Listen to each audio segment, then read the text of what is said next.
Petrol diesel price आज से 2 रुपये सस्ता हुआ पेट्रोल डीजल, लोकसभा चुनाव से पहले सरकार की घोषणा। Petrol diesel price news. केंद्रीय मंत्री ने लिखा, जब हमने अपनी उज्ज्वला परिवार की बहनों के लिए सिलेंडर के दाम घटाकर 503 रुपये किया, तब भी कुछ पार्टियों ने इस कदम की निंदा की, लेकिन फिर भी अपने शासित राज्यों में वैट कम नहीं किया। बात बात पर पीएम मोदी की और विदेश जाकर भारत की निंदा करने वाले और गरीबों के हित का झूठा दिखावा करने वाले जो अब भी पेट्रोल 15 रुपये महंगा बेच रहे हैं, उन्हें अपना सिर शर्म से झुका लेने चाहिए। उद्धरण petrol diesel price today. Lok Sabha चुनाव से पहले केंद्र की भाजपा सरकार ने एक और बड़ा फैसला किया है। सरकार ने पेट्रोल और डीजल की कीमतों में 2 रुपये प्रति लीटर की कमी करने का फैसला किया है।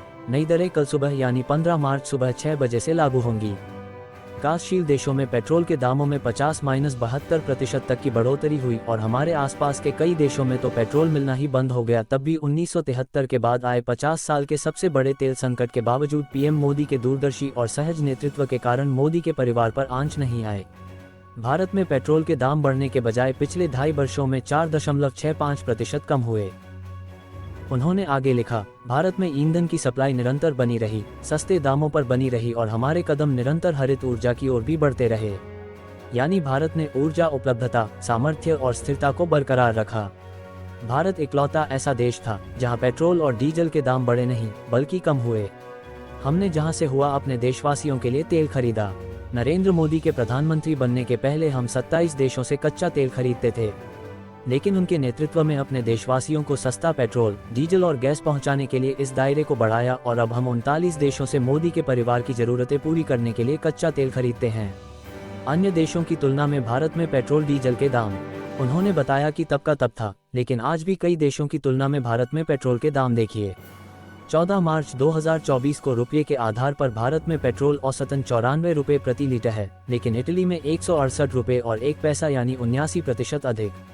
फ्रांस में 166 रुपये और 87 पैसे यानी 78% अधिक, जर्मनी में 159 रुपये और 57 पैसे यानी 70% अधिक और स्पेन में 145 रुपये और 13 पैसे यानी 54% अधिक। और ऐसे ही डीजल के दामों की तुलना कीजिए तो यदि भारत की औसत 87 रुपये प्रति लीटर है तो इटली में 163 रुपये और 21 पैसे यानी 88% अधिक, फ्रांस में 161 रुपये 57 यानी 86% अधिक, जर्मनी में 155 रुपये और 68 पैसे यानी 79% अधिक और स्पेन में 138 रुपये और 7 पैसे यानी 59% अधिक।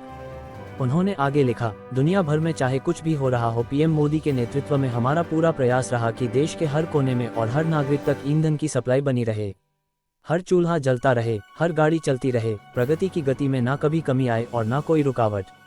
आज भी हालांकि लाल सागर में संकट बना ही हुआ है, परंतु जैसे ही कच्चे तेल के अंतर्राष्ट्रीय दामों में कुछ राहत हुई, प्रधानमंत्री नरेंद्र मोदी ने तुरंत पेट्रोल और डीजल के दाम कम करके अपने परिवार को एक और उपहार दिया। उद्धरण 17 रुपये सस्ता। उन्होंने बताया कि प्रधानमंत्री मोदी ने 2 अवसरों पर नवंबर 2021 और मई 2022 में पेट्रोल और डीजल पर सेंट्रल एक्साइज कम किया और ये सुनिश्चित किया कि भाजपा शासित राज्य वैट की दर कम करके ये राहत सीधा मोदी के परिवार को पहुंचाएं। यही कारण है कि आज भी भाजपा शासित और अन्य राज्यों के बीच पेट्रोल के दामों में लगभग 15 रुपये और डीजल के दामों में लगभग 11 रुपये तक का अंतर है। उन्होंने पहले 2 बार में एक्साइज घटाकर पेट्रोल के दाम 13 रुपये प्रति लीटर कम हुए थे और डीजल 15 रुपये प्रति लीटर। आज की कटौती के बाद नवंबर 2022 से लेकर अब तक पेट्रोल दाम में हुई कुल 15 रुपये की कमी और डीजल के दाम में कुल 17 रुपये की कमी आएगी। विपक्ष को घेरा। उन्होंने लिखा, जब हमने अपनी उज्ज्वला परिवार की बहनों के लिए सिलेंडर के दाम घटाकर 503 रुपये किया, तब भी कुछ पार्टियों ने इस कदम की निंदा की, लेकिन फिर भी अपने शासित राज्यों में वैट कम नहीं किया। बात बात पर पीएम मोदी की और विदेश जाकर भारत की निंदा करने वाले और गरीबों के हित का झूठा दिखावा करने वाले जो अब भी पेट्रोल 15 रुपये महंगा बेच रहे हैं, उन्हें अपना सिर शर्म से झुका लेने चाहिए। उद्धरण